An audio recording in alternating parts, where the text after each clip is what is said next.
Nina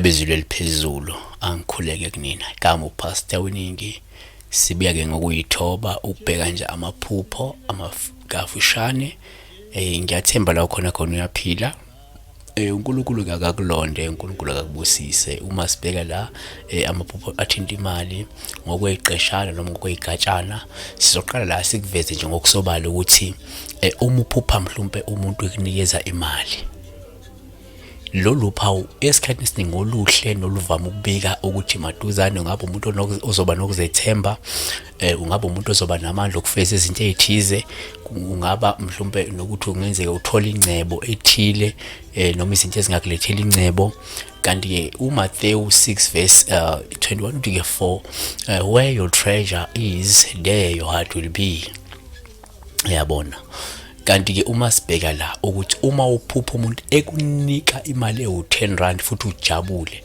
nalo lo Paul uhle kakhulu ngani yakuthi luvamela ukuthi lubike isimo senhlanhla noma isimo sempumelelo ezayo empilweni yakho. Proverbs 13 verse 11 ithi ke dishonest money dwindles away but whoever gathers money little by little makes it grow. Uyayibona, so uma umuntu ke phupha la noma uma wena uphupha okumuntu ekunikeza imali u10 kepha ujabhe lolu phawu ke olubi esikhathini osuke lukuchazela la ukuthi ngenzeka udibane nokuphoxeka noma uzodibana nokudangala noma uzodibana nokudumala kanye nokulahlekelwa into eyigugu kuwena. Uyabona kungekudala.